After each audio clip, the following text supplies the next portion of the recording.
नमस्कार विद्यार्थी मित्रांनो, श्री गणेश ज्युनियर कॉलेजमध्ये तुमच्या सर्वांचं स्वागत। या अगोदरच तुम्हाला श्री गणेश ज्युनियर कॉलेजचे फिजिक्सचे प्राध्यापक क्षीरसागर सर यांनी फिजिक्स विषयामध्ये कशा पद्धतीने तुम्ही 140 पर्यंत जाऊ शकता त्यासाठी इम्पॉर्टंट टॉपिक कोणकोणते आहेत हे सांगितली। त्यानंतर आपले बायोलॉजीचे प्राध्यापक श्री शेख सर यांनीही आपल्याला बायोलॉजीमध्ये तुम्ही आउट ऑफ 300 कशा पद्धतीनं 300 पर्यंत तुम्ही कसा स्कोर करू शकता या पद्धतीनं तुम्हाला थोडंसं मार्गदर्शन केलं। तर आज इथे मी तुम्हाला थोडंसं केमिस्ट्री म्हणजे चांगल्या पद्धतीचे मार्क्स तुम्ही केमिस्ट्रीमध्ये नीटला कशा पद्धतीनं मिळवू शकता हे थोडंसं इथे आपण एक 10 मिनिट बोलूयात। ओके, तर सर्वात अगोदर केमिस्ट्रीचा असणारा जो पार्ट आहे ह्या केमिस्ट्रीच्या पार्टमध्ये आपल्याला जो नीटचा पेपर आहे तो नीटचा पेपर असतो टोटल सर्वांनी सांगितलं असेल तुम्हाला 720 तुम्ही त्यासाठी पूर्णपणे तयारी पण केलेली आहे। त्यामध्ये तुम्ही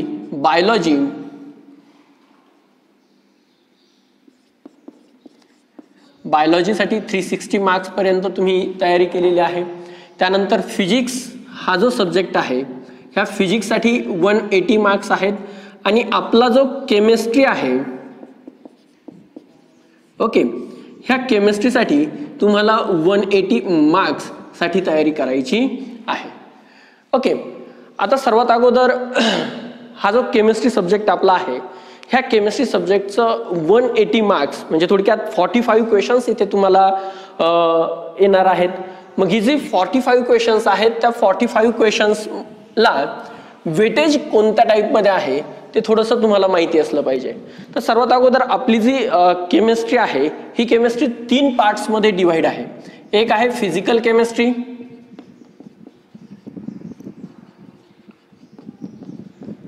ओके, त्यानंतर दुसरे आहे inorganic chemistry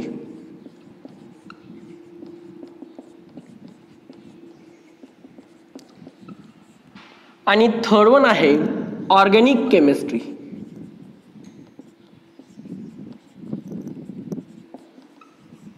okay, physical, inorganic आणि ऑर्गॅनिक केमिस्ट्री। आता जर तुम्ही नीटचे जर प्रिव्हियस इयरची क्वेश्चन पेपर जर पाहिली तर नीटच्या ह्या प्रिव्हियस इयरच्या क्वेश्चन पेपरमध्ये ह्या तिन्ही पार्टला जवळपास इक्वली डिस्ट्रीब्यूट केलं गेलेलं आहे। काय केलं गेलेलं आहे इथे? इक्वली डिस्ट्रीब्यूट केलं गेलेलं आहे। आता इक्वली डिस्ट्रीब्यूट केलं गेलेलं आहे म्हणजे थोडक्यात तुम्हाला फिजिकल केमिस्ट्रीवरती जवळपास 15 क्वेश्चन्स 15 ते 18 क्वेश्चन्स या पद्धतीनं, इनऑर्गॅनिक केमिस्ट्रीमध्ये सुद्धा जवळपास तुम्हाला 15 क्वेश्चन्स सरासरी सांगतोय, कमी जास्त होऊ शकतात, 2 ते 3 क्वेश्चन्स मागे पुढे होऊ शकतात त्यामध्ये। त्यानंतर जे काही इनऑर्गॅनिक केमिस्ट्री आहे ऑर्गॅनिक केमिस्ट्री आहे ह्या ऑर्गॅनिक केमिस्ट्रीमध्ये सुद्धा तुम्हाला जवळपास 15 क्वेश्चन्स आहेत। म्हणजे जनरली जर प्रत्येकाचं पर्सेंटेज नुसार या तिन्ही टॉपिकचा जर आपण विचार केला, ही जी 3 टॉपिक आहेत त्या तिन्ही टॉपिकचा पर्सेंटेज नुसार जर आपण विचार केला तर यासाठी 33.33% वेटेज आहे, यासाठी पण 33.33% वेटेज आहे आणि यासाठी सुद्धा 33.33%चं वेटेज आहे, बरोबर। त्यानंतर आणखी एक पार्ट येत असतो। मग आता ह्या 15 क्वेश्चन्स जे आहेत, आता ह्या 15 क्वेश्चन मध्ये तुम्हाला सर्वात महत्त्वाचं हे 3 टॉपिक आहेत, 3 टॉपिकचा पार्ट। मग यामध्ये आणखी एक थोडंसं विचार केला तर प्रत्येक टॉपिक नुसार इझी, त्यानंतर मीडियम आणि हार्ड, इझी, मीडियम आणि हार्ड अशा टाईपमध्ये क्वेश्चन्स मिळत असतात। मग जे इझी मीडियम आहे त्यामध्ये जवळपास आपल्याला 45%ची क्वेश्चन्स पाहायला मिळत असतात। त्यानंतर 30% क्वेश्चन्स ही जवळपास मीडियम टाईप असतात आणि हार्ड लेवलची 25% क्वेश्चन्स येतात। हे पर्सेंटेजचं जे काही डिस्ट्रीब्युशन आहे ते थोडंसं फिजिकल केमिस्ट्री, इनऑर्गॅनिक केमिस्ट्री आणि ऑर्गॅनिक केमिस्ट्री या तिन्ही पार्ट्समध्ये तुम्ही करू शकता। म्हणजे थोडक्यात जर तुम्हाला इथे 15 क्वेश्चन्स आहेत आउट ऑफ 15 क्वेश्चन्स जवळपास 45% क्वेश्चन्स ही इझी लेवलचे असतात. म्हणजे जवळपास तुम्हाला 5 ते 6 क्वेश्चन्स कशी असणार आहेत, 6-7 क्वेश्चन्स पर्यंत ही तुम्हाला कशी असणार आहेत इझी लेवलची, जी फिजिकल केमिस्ट्रीमध्ये मिळतील. इनऑर्गॅनिक केमिस्ट्रीमध्ये सुद्धा तुम्हाला जवळपास 6 ते 7 क्वेश्चन्स ही इझी लेवलची मिळतील. ऑर्गॅनिक केमिस्ट्रीमध्ये सुद्धा तुम्हाला 6 ते 7 क्वेश्चन्स ही तुम्हाला इझी लेवलची मिळतील. म्हणजे जवळपास 20 क्वेश्चन्स आउट ऑफ 45 जवळपास 20 क्वेश्चन्स ही तुम्हाला इझी लेवलमध्ये घेऊन जात असतात. त्यानंतर मीडियम लेवलचे 30% क्वेश्चन्स, म्हणजे थोडक्यात याची 3 क्वेश्चन्स असतील, याची 3 ते 4 क्वेश्चन्स, याची 3 ते 4 क्वेश्चन आणि याची 3 ते 4 क्वेश्चन्स. जर आपण 4-4 क्वेश्चन्सचा जर विचार केला तर 4-3-12 म्हणजे थोडक्यात तुम्हाला 32 क्वेश्चन्स ही जवळपास इझी आणि मीडियम लेवलमध्ये मिळत असतात. बाकी राहिलं हार्डचा प्रश्न. ओके, आता राहिलं फिजिकल केमिस्ट्री. थोडंसं टॉपिक्स मी इथे तुम्हाला तुमच्या समोर मांडतो. फिजिकल केमिस्ट्रीमध्ये कोणकोणती इम्पॉर्टंट टॉपिक्स आहेत ती टॉपिक्स इथे तुमच्या समोर मांडतो. आता सर्वात महत्त्वाचं, आपल्याकडे फिजिकल, इनऑर्गॅनिक आणि ऑर्गॅनिक केमिस्ट्रीमध्ये टोटल 30 टॉपिक्स आपल्याला स्टडी करायचे आहेत. किती टॉपिक्स आहेत टोटल? 30 टॉपिक्स. पण आता ती परिस्थिती तुम्हाला ज्यावेळी होल सिलेबस तुमच्या समोर आहे, तुम्ही सर्वांनी खूप चांगल्या पद्धतीनं स्टडी केलेलाच असेल, नो डाऊट, बरोबर. परंतु 13 तारखेला आता आपला 13 सप्टेंबरला पेपर आहे आणि खूप कमी दिवस त्यासाठी बाकी आहेत. मग अशा वेळी आपण कोणत्या टॉपिककडं थोडंसं लक्ष दिलं पाहिजे, तर ती टॉपिक्स मला असं वाटतं की कोणकोणती असावीत ते मी तुम्हाला थोडंसं जे प्रिव्हियस इयरची क्वेश्चन पेपर्स आहेत त्या प्रिव्हियस इयरच्या क्वेश्चन पेपर बेस्ड तुमच्या समोर इथं थोडंसं त्याविषयी सांगतो.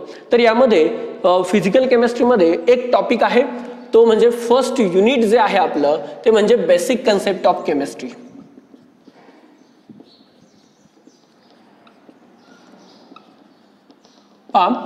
हा जो basic concept of chemistry unit आहे, that basic concept of chemistry unit is a important, very important, खूप महत्वाचा युनिट आहे.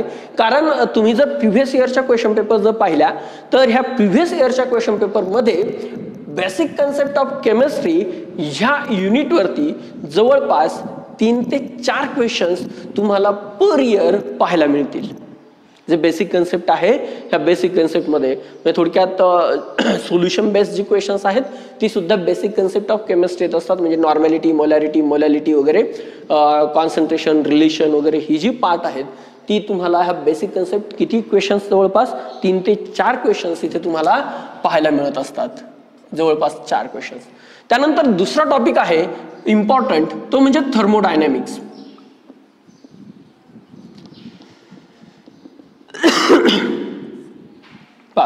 दुसरा टॉपिक कोणता सांगितला मी इथे इम्पॉर्टंट? थर्मोडायनॅमिक्स.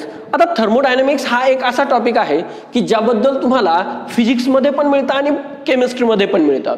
तुम्ही जर फिजिक्स आणि केमिस्ट्री ह्या दोघांच्याही थर्मोडायनॅमिक्सला थोडंसं कोरिलेट केलं, व्यवस्थितपणे सांगड घातली, म्हणजे काही टॉपिक्स मीडियम जे कॉमन आहेत अशी जर पाहिली तर थर्मोडायनॅमिक्सचा स्टडी केल्यानंतर मोस्टली तुम्हाला फिजिक्स मधील क्वेश्चन्स पण मिळू शकतात, सुटू शकतात, केमिस्ट्री मधलेही क्वेश्चन्स सुटू शकतात. म्हणजे तुम्ही फिजिक्सचाही स्टडी करू शकता आणि तुम्ही इकडे केमिस्ट्रीसाठी पण स्टडी करू शकता. थर्मोडायनॅमिक्स तसा इम्पॉर्टंट युनिट यासाठी म्हटलं की पर इयर जवळपास यावरती 3 क्वेश्चन्स तुम्हाला पाहायला मिळत असतात. किती क्वेश्चन्स? 3 क्वेश्चन्स. यानंतर फिजिकल केमिस्ट्रीमध्ये third unit that is states of matter.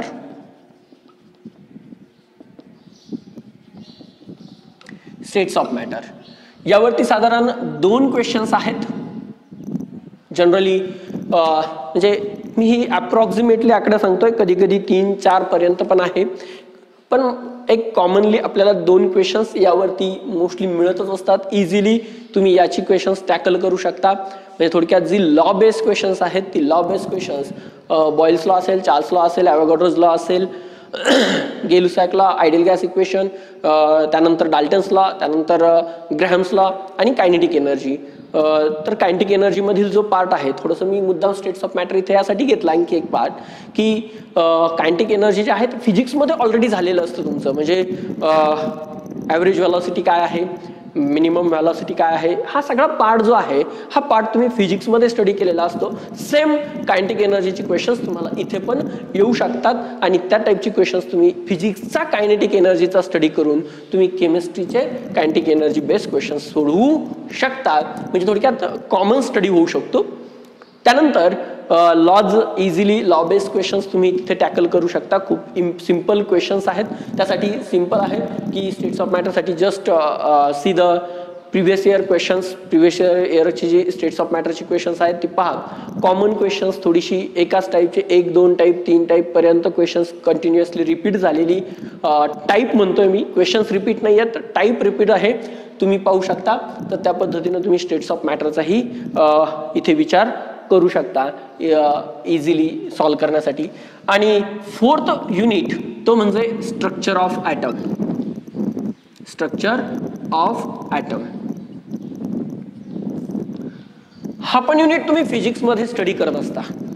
लक्षात घ्या, मी इम्पॉर्टंट सांगतोय, परंतु जसं फिजिक्स आणि केमिस्ट्री दोन्ही कसे कंबाईन होतील, तुमचा स्टडी कशा पद्धतीनं कमी होईल, कमीत कमी वेळेमध्ये तुम्ही कसे जास्त मार्क्स मिळू शकता, त्या पद्धतीनं इथं स्टडी करण्याचा प्रयत्न करा. स्ट्रक्चर ऑफ ॲटम हा युनिट जो आहे हा तुम्ही ऑलरेडी ॲटॉमिक स्ट्रक्चर वगैरे ऑर्बिटल वगैरे फिजिक्समध्येही स्टडी करत असता. तसा एक पार्ट स्ट्रक्चर ऑफ ॲटमचा हा आपला फिजिक्सशी रिलेटेड आहे.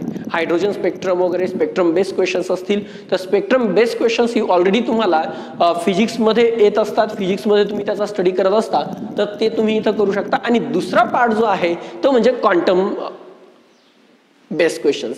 प्रिन्सिपल क्वांटम नंबर असेल, ॲझोमेथल क्वांटम नंबर असेल तर याच्या बेस्ड क्वेश्चन्स, याच्यामध्ये साधारण तुम्हाला 3 क्वेश्चन्स कॉमनली विचारली जाऊ शकतात. किती क्वेश्चन्स बोललो मी? 2 ते 3 क्वेश्चन्स, 2 to 3, 2 घेऊयात आपण. तर ही 4 युनिट जे आहेत, ही 4 युनिट तुम्ही ऑलरेडी बाकी युनिट भरपूर स्टडी केले असतील, परंतु मी तुम्हाला काही इम्पॉर्टंट असा टॉपिक सांगत असताना ऑलरेडी हे तुम्हाला 2 युनिट फिजिक्समध्ये बोललो, यांचा फक्त मग तुम्हाला थोडासा वेगळा स्टडी करावा लागेल. हे 4 टॉपिक जर तुम्ही व्यवस्थितपणे स्टडी केली तर साधारण 4, 5, 6, 7, 8 आणि 3 11 क्वेश्चन्स आउट ऑफ 15 तुम्ही जवळपास इथे सॉल्व करू शकता. ओके. त्यानंतर इनऑर्गॅनिक केमिस्ट्री. आता इनऑर्गॅनिक केमिस्ट्रीसाठी बाळांनो सर्वात इम्पॉर्टंट म्हणजे तुम्ही जर NCERT इनऑर्गॅनिक केमिस्ट्रीला NCERTच्या बाहेर एक सुद्धा लाईन विचारली गेलेली नाही. लक्षात घ्या, NCERT फक्त NCERT जरी तुम्ही 100% फॉलो केलं तरीही तुम्हाला इनऑर्गॅनिक केमिस्ट्रीची 15 क्वेश्चन्स सॉल्व होऊ शकतात. आता सर्वात महत्त्वाचं, इनऑर्गॅनिक केमिस्ट्रीमध्ये असणाऱ्या ज्या व्हॅल्यूज आहेत त्या व्हॅल्यूजचा इथे तुम्ही इनऑर्गॅनिक केमिस्ट्री म्हणजे थोडक्यात एन्थॅल्पी किती असते, काय प्रत्येकाची डेल्टा एच व्हॅल्यू किती आहे, आयनायझेशन एन्थॅल्पी काय आहे, किंवा त्याची ॲटॉमिक एन्थॅल्पी काय आहे, व्हॅल्यूज लक्षात ठेवण्याची गरज नाही. परंतु त्यामध्ये असणारा जो ट्रेंड आहे, that trend is important. Increasing order, decreasing order कुठे कुठे कोणकोणत्या टाईपमध्ये दिलेल्या आहेत त्या इथं इम्पॉर्टंट आहेत. थोडक्यात तो ट्रेंड तुम्हाला इथं आला पाहिजे. व्यवस्थितपणे ट्रेंडला स्टडी करा. त्यानंतर आणखी एक दुसरा पार्ट इनऑर्गॅनिक केमिस्ट्रीचा स्टडी करत असताना यामध्ये असणारी काही ठिकाणी तुम्हाला जी एक्सेप्शन्स मिळत असतात, मोस्टली पिरियडिक टेबल युनिट जे आहे त्यामध्ये तुम्ही एक्सेप्शन्स स्टडी केलेली आहेतच. त्याच पद्धतीनं तुम्हाला P ब्लॉकमध्ये, D ब्लॉकमध्ये पण काही एक्सेप्शन्स मिळत असतात. तर ती एक्सेप्शन्स थोडीशी लक्षात ठेवा. चार्टच्या फॉर्ममध्ये ऑलरेडी तुमच्याकडे ती अवेलेबल आहेत, मी दिलेली आहेत तुम्हाला. तर ती एक्सेप्शन्स तुम्ही थोडीशी लक्षात ठेवा. ही एक्सेप्शन्स जर तुम्ही इथे लक्षात ठेवली आणि ऑर्डर्स व्यवस्थितपणे फॉलो केल्या तर तुम्हाला इनऑर्गॅनिक केमिस्ट्रीमधील ही 15 क्वेश्चन्स इझिली सॉल्व होऊ शकतात. त्यात ह्या इनऑर्गॅनिक केमिस्ट्रीमध्ये तुम्ही पहिला टॉपिक व्यवस्थितपणे स्टडी करा, तो म्हणजे नेचर ऑफ केमिकल बॉन्डिंग.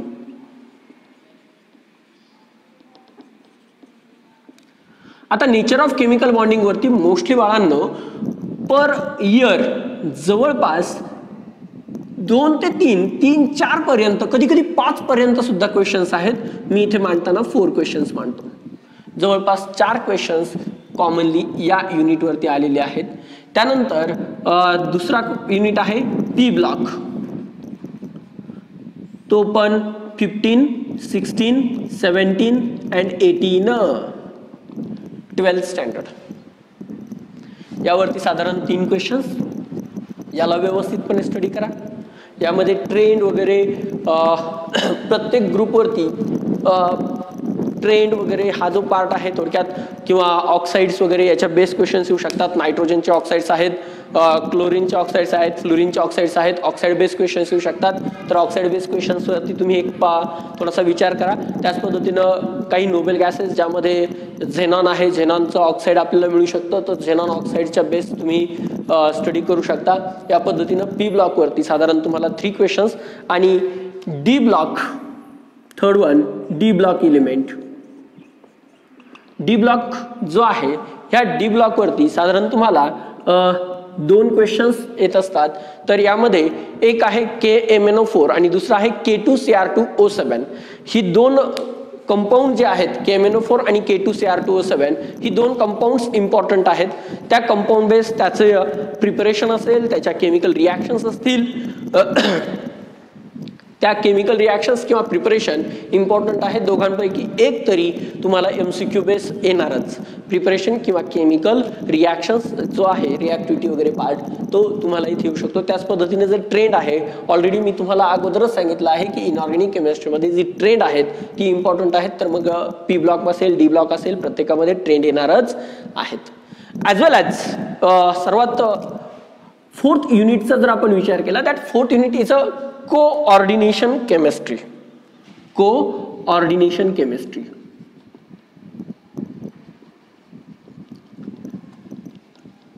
साधारण 2 क्वेश्चन्स सर्वात महत्त्वाचं, आणि इथं आपण थोडासा मार्क होऊ शकतो.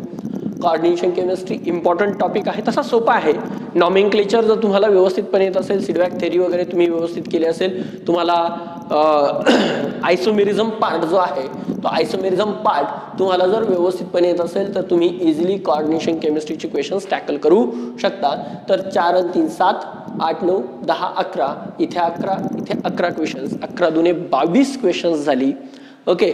आणि तिसरा पार्ट आहे, तर third part is organic chemistry. In organic chemistry most important unit is GOC, general organic chemistry. Second, hydrocarbon. GOC base साधारण 3 ते 4 क्वेश्चन्स, 3 ते 4 क्वेश्चन्स. हायड्रोकार्बन बेस साधारण 2 क्वेश्चन्स, 4 आणि 2 3 क्वेश्चन्स पर्यंत जाऊ शकतं. पण GOC जो आहे ना, हा GOC तुम्हाला हॅलोजन डेरिव्हेटिव्ह, अल्कोहोल फिनॉल इथर, aldehyde ketone, carboxylic acid, nitrogen containing compound, ह्या सर्वांसाठी GOC तुम्हाला मदत करतं. म्हणून GOC हा टॉपिक खूप इम्पॉर्टंट आहे. त्याला खूप चांगल्या पद्धतीने स्टडी जर ज्याने केलं असेल, त्याला ऑर्गॅनिक केमिस्ट्री खूप सोपं जाईल. त्यानंतर हायड्रोकार्बन मध्ये साधारण 3 क्वेश्चन्स इम्पॉर्टंट टॉपिक आपण म्हणूयात. यानंतर यामध्ये आणखी टॉपिक बेस जर आपण पाहिलं, तर बाळांनो, ह्या ऑर्गॅनिक केमिस्ट्री म्हटलं की यामध्ये सर्वात महत्त्वाचा पार्ट येत असतो, तो म्हणजे name reaction. Name reactions are also important. या अगोदरच मी नेम रिॲक्शन बेस तुम्हाला कमीत कमी 2 ते 3 क्वेश्चन्स असतात. मी युनिट बोलत नाहीये, मी टॉपिक बोलतोय. नेम रिॲक्शन्स बेस तुम्हाला साधारण 3 क्वेश्चन्स इझिली तुमच्या नीटच्या पेपर्समध्ये 2 ते 3 क्वेश्चन्स मिळू शकतात. ही 2 ते 3 क्वेश्चन्स जे आहेत ती तुम्ही नेम रिॲक्शन्स ज्या आहेत डिफरंट टाईप ऑफ, या अगोदरच मी 3 video lectures on the basis of name reaction इथे तुम्हाला प्रोव्हाइड केलेली आहेत. तुम्ही ती पाहू शकता. नसेल तर तुम्ही तुमच्याकडे जे काही मटेरियल अवेलेबल आहे, त्या मटेरियलमधून तुम्ही ज्या different type of name reactions आहेत ते नेम रिॲक्शन्स घेऊ शकता, स्टडी करू शकता. त्यानंतर हे झालं थोडंसं इम्पॉर्टंट बेस. यानंतर काही टॉपिक्स असे आहेत जी खूप इझी वाटतात. त्यामध्ये एक आहे बायोमॉलिक्यूल. यातच सांगतोय ऑर्गॅनिकमध्येच 4th युनिट म्हणूयात, बायोमॉलिक्यूल. ऑलरेडी बायोलॉजीमध्ये स्टडी करत असता म्हणून घेतला. 5th आहे, इझी आहे एकदम म्हणून घेतो, पॉलिमर. आणि 6th आहे इझीच आहे तो म्हणजे chemistry in everyday life. Chemistry in everyday life. बाळांनो, ऑलरेडी बायोलॉजीमध्ये तुम्ही यांचा स्टडी करत असता म्हणून ही युनिट्स घेतली. साधारण बायोमॉलिक्युलवरती 1 ते 2 क्वेश्चन्स, पॉलिमरवरती 1 ते 2 क्वेश्चन्स आणि केमिस्ट्री इन एव्हरीडे लाईफवरती एखादा क्वेश्चन तुम्हाला मिळत असतो. जी प्रिव्हियस इयर क्वेश्चन्स आहेत ती जर तुम्ही पाहिली तर तसं पाहिलं तर एक क्वेश्चन आहे, परंतु तरीही मी त्याला इम्पॉर्टंट मध्ये घेतलं कारण ती खूप इझी क्वेश्चन्स आहेत. त्यावरती येणारी क्वेश्चन्स खूप इझी आहेत. इझिली तुम्ही त्याला टॅकल करू शकता. तुम्ही साधं स्टेट बोर्ड किंवा NCERT फॉलो केलं यासाठी तरीही सफिशियंट आहे. त्याच्या बाहेर जाण्याची गरज नाही. आणि सहज बायोमॉलिक्युल ऑलरेडी तुम्ही स्टडी केलेला आहे बायोलॉजीमध्ये प्लस केमिस्ट्रीमध्ये, तर दोन्हीकडे असल्या कारणानं तुम्ही इझिली त्याचा क्वेश्चन सोडू शकता. पॉलिमर इझी युनिट आहे. Chemistry in everyday life also easy, खूप सोपे युनिट्स आहेत म्हणून ते युनिट्स घेतले. तर 4 आणि 3 7 8 9 10 11 12 साधारण मी इथे तुम्हाला 33 क्वेश्चन्स साधारण जी युनिट आहेत ती युनिट खूप कमी युनिटमधून तुम्ही इझिली काय करू शकता 33 क्वेश्चन्स सहज सोडू शकता. तर हे झालं थोडंसं केमिस्ट्रीबद्दल की तुम्ही केमिस्ट्रीसाठी कशा पद्धतीनं स्टडी करू शकता, कोणकोणते टॉपिक्स तुम्हाला इम्पॉर्टंट असू शकतात. तर हे आजच्या लेक्चरमध्ये किंवा आज मी तुम्हाला इथे सांगितलं. पुढे होणाऱ्या 13 सप्टेंबरची जी आपली नीटची एक्झाम आहे त्या नीटच्या एक्झामसाठी तुम्हाला सर्वांना बेस्ट ऑफ लक. थँक्यू.